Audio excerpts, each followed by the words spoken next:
Allô tout le monde, on est la Patrouille Verte et aujourd'hui on parle d'herbe à poux. L'herbe à poux, c'est une plante envahissante qui pousse très facilement, mais elle a plusieurs conséquences. Par exemple, une personne sur 8 en est atteinte au niveau des allergies. Puis ça, ce que ça fait, c'est des irritations et des écoulements nasales. Il y a beaucoup d'éternuements, on peut avoir les yeux rouges, on peut avoir la congestion des sinus et des problèmes respiratoires. C'est surtout grave pour les personnes qui ont déjà des maladies respiratoires parce que ça peut aller jusqu'à une crise d'asthme. Atchou! Oh non, je pense qu'il y a de l'herbe à poux. Maintenant, plusieurs faits intéressants sur l'herbe à poux. 75% des allergies au pollen sont en fait causées par le pollen de l'herbe à poux. Ensuite, un plant d'herbe à poux peut produire jusqu'à 3000 graines et ces graines-là peuvent survivre jusqu'à 40 ans au sol. C'est donc une plante très envahissante qui ne part pas avec le temps. Aussi, un plant d'herbe à poux produit une quantité si importante de pollen que le pollen peut être transporté jusqu'à 5 km.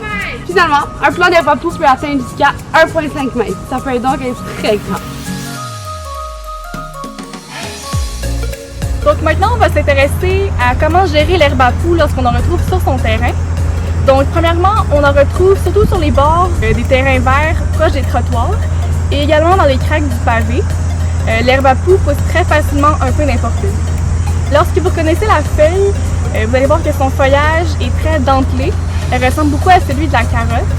Également, la tige, elle est assez velue et d'une couleur vert-grise. Finalement, les fleurs sont en forme d'épi.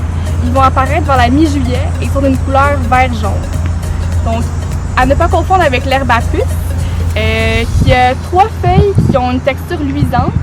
L'herbe à puce, elle est très dangereuse où touchée. Elle fait une grave réaction cutanée. Alors que pour l'herbe à poux, vous pouvez la toucher avec vos mains sans problème. Donc, lorsque vous repérez la plante, vous n'avez qu'à l'arracher et mettre les restes au compost. Puis ensuite, pour éviter que ça repousse à chaque année, vous pouvez planter des graines de trèfle ou de gazon, justement pour pas que ça repousse l'année suivante. Maintenant que vous avez arraché l'herbe à poux, j'ai quelques trucs pour vous pour éviter qu'elle repousse. Donc premièrement, quand vous l'arrachez, assurez-vous de partir avec toutes les racines. Aussi, s'il reste une zone à découvert, l'herbe à poux viendra plus facilement se planter.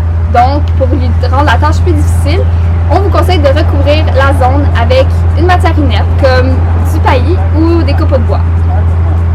Si vous voulez faire une pierre deux coups de la situation, ensemez la zone de couvert végétal comme du gazon ou encore mieux du trèfle. Ça va empêcher l'herbe à poux de repousser à cet endroit-là, en plus de participer à la biodiversité de votre terrain. De plus, pour éviter que l'herbe à poux se répartisse sur tout votre terrain, on vous conseille de tondre votre gazon assez régulièrement. Donc cela va éviter que l'herbe à poux atteigne une maturité de pollinisation et puisse se reproduire plus rapidement. Finalement, le truc est vraiment de rester toujours à l'affût. Donc si vous voyez de l'herbe à poux sur le terrain de votre voisin, n'hésitez pas à lui en parler. Finalement, pour encourager les citoyens à arracher l'herbe à poux, Cité organise un concours. Pour participer, likez cette publication et commentez une photo de vous en train d'arracher l'herbe à poux. Vous courriez la chance de gagner une carte cadeau et on a hâte d'avoir vos photos.